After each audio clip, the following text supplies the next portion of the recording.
ভাঙড়ের total team, Trinamool Congress, Trinamool যুব কংগ্রেস, আমরা টোটাল টিম আমরা শওকত মোল্লার সঙ্গে রয়েছি। তার এই পরিস্থিতিতে আমরা পার্টির সর্বরকমভাবে আমরা সাহায্য সহযোগিতা করছি। তো দীর্ঘদিন আমি সংগঠন কীভাবে করতে হয় সেগুলো শওকত মোল্লার কাছ থেকে শেখার দরকার আছে।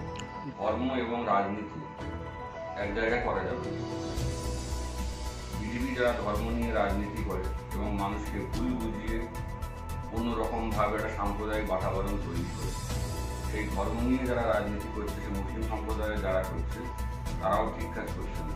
ধর্মটাকে সম্পূর্ণ রকমভাবে সাইডে রেখে দিয়ে রাজনীতির ময়দানে রাজনীতির মতো করে লড়াই। আমরা শওকত মোল্লার সঙ্গে ভাঙড়ের টোটাল টিম, তৃণমূল কংগ্রেস, তৃণমূল যুব কংগ্রেস, আমরা টোটাল টিম আমরা শওকত মোল্লার সঙ্গে রয়েছি। তার এই পরিস্থিতিতে আমরা পার্টির সর্বরকমভাবে আমরা সাহায্য সহযোগিতা করছি। তো দীর্ঘদিন আমি ফোকাসে ছিলাম না, কিন্তু আবার ফের দলের কর্মী যারা বুথে বুথে যদি কোনো সমস্যা হয়ে থাকে, মান অভিমান যদি তৈরি হয়ে থাকে, যদি কোনো নিজেদের মধ্যে কোনো দলাদলি হয়ে থাকে, সেসব জায়গাগুলো একসাথে বসে আমরা শওকত ভাই থেকে শুরু করে আমাদের ভাঙড় জুড়ে যারা নেতৃত্ব রয়েছে, সব এক জায়গায় বলে সেগুলো সব আস্তে আস্তে আস্তে আস্তে করে বুথ লেভেলে গিয়ে সব সংগঠন ঠিক করে সব ঠিক করা হবে। হ্যাঁ, বিরোধীরা তো মদত দেবে এবং এখানে নিজেদের ভিতরে যে সমস্যাগুলো যেগুলো ছিল, আমার এই অবর্তমানে বেশ কিছু সমস্যা এখানে তৈরি হয়েছে। অনেক জায়গায় ক্ষোভ অভিমান থেকে অনেক মানুষ তারা একটা মিসকমিউনিকেশনের জন্য এদিক ওদিক হয়তো হয়েছে, কিন্তু সেগুলো মূল সমস্যা নয়। সেগুলো সমস্যা আস্তে আস্তে আস্তে আস্তে তাদের মান অভিমান ক্ষোভ অভিমান দূর করে দিয়ে ঘরের মানুষ যারা যারা দলটাকে ভালোবাসে, যারা মমতা ব্যানার্জি জিন্দাবাদ বলে, যারা সুভাষিস চক্রবর্তী জিন্দাবাদ বলে, যারা অভিষেক ব্যানার্জি জিন্দাবাদ বলে, তারা শওকত মোল্লাও জিন্দাবাদ বলবে, কাইজার আহমেদও জিন্দাবাদ বলবে। পাশাপাশি দলের স্বার্থে নিজেদের ব্যক্তিগত ছোট ছোট ক্ষুদ্র স্বার্থগুলোকে তারা দূরে সরিয়ে দেবে। আমরা পার্টির সঙ্গে আমি যাদের আমাদের কর্মী যারা আছে বুথে বিভিন্ন জায়গায় যারা ছড়িয়ে ছিটে রয়েছে, যারা ভালোবাসে আমাদেরকে, তাদেরকে বলবো দলের এরকম সময় নিশ্চয়ই আপনারা এমন কিছু করবেন না যাতে পার্টিটার ক্ষতি হয়। পার্টি যদি না থাকে তাহলে আমাদের কারোর কোনো অস্তিত্ব নেই। আমরা সবাই দলের কর্মী এবং আমাদের যতটুকু আমাদের পক্ষে করার, দলের মমতা ব্যানার্জির উন্নয়ন নিয়ে মানুষকে বোঝানোর জন্য, বিজেপি সাম্প্রদায়িকতা নিয়ে এবং আরও যারা সব মৌলবাদী সংগঠন যারা বেরোচ্ছে, তারা যদি রাজনীতি করে তাহলে রাজনীতির জায়গায় রাজনীতির মতো করে আমরা উত্তর দিতে পারি। ধর্মের একটা জিনিস তুলে সেখানে এই জিনিসগুলো আমরা ঠিক বলে মনে করছি। অনেকেই বলছে যে আব্বাস সিদ্দিকী এখন রাজনীতির ময়দানে নামেনি, সেই জায়গায় কেন তাকে বারবার হেনস্থার শিকার হতে হচ্ছে ভাঙড়ে এলে? এই বিষয়ে আপনি কী বলবেন?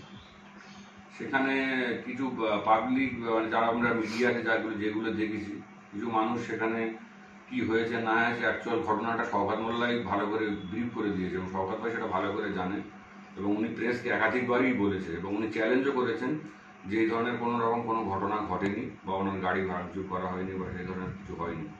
সেটা আমাদের উনি এলাকার পাশের বিধানসভার বিধায়ক, দক্ষিণ চব্বিশ পরগনা জেলা তৃণমূল যুব কংগ্রেসের বলিষ্ঠ সংগঠন এবং আমাদের এখানে যেহেতু উনি দায়িত্বে এসছেন, সাংগঠনিকভাবে প্রচণ্ড স্ট্রং। সংগঠন কীভাবে করতে হয় সেগুলো শওকত মোল্লার কাছ থেকে শেখার দরকার আছে। সরকার সাহেব যখন ভাঙড়ে এসছেন, এখানে সংগঠন আরও মজবুত হবে, দল আরও শক্তিশালী হবে। দিনের পর দিন ভাইজানের সংগঠন লোক বৃদ্ধি পাচ্ছে। শেয়ারে বিধানসভা ভোটের আগে তৃণমূলের কি ভোট ব্যাংকে ব্যয় হতে পারে? তৃণমূলের শক্ত ঘাঁটি ভাঙড়। এখানে এত সহজে আমাদের যারা নেতৃত্ব রয়েছে, আমরা একসাথে ইউনাইটেডলি যদি আমরা এখানে কাজ করি, এখানে কোনো রকম কোনো মৌলবাদী শক্তি বিজেপি থেকে শুরু করে আর যারা আছে তাদের কোনো রকমভাবে এখানে মানুষ রাজনৈতিকভাবে সাপোর্ট দেবে না। যে সমস্ত মানুষ ইতিমধ্যে শওকত মোল্লার অত্যাচারিত হয়েছে বলে আমরা বিভিন্ন সোশ্যাল মিডিয়ার মাধ্যমে জানতে পেরেছি, আপনারা কি দলের পক্ষ থেকে সেই সমস্ত মানুষের কাছে গিয়ে তাদেরকে আবার ফিরিয়ে নিয়ে আসার জন্য কোনো চেষ্টা করবেন? এখন তো সেই কাজটাই করতে হবে এবং মানুষদের যারা ভুল বুঝে রয়েছে, ছোটো ছোটো বাচ্চা ছাড়া সব নতুন ভোটার রয়েছে, যারা কিছু না বুঝেই অনেক সময় অনেক জায়গায় চলে যাচ্ছে, তাদেরকে আমরা মার্কিং করা শুরু করে দেবো এবং বুথে বুথে তারা কারা কীভাবে কেন যাচ্ছে, কী জন্য যাচ্ছে। এখানে তো আরও ওসব সংগঠন আগে থেকেই ছিল, কিন্তু আমরা অতটা গুরুত্ব দিতাম না।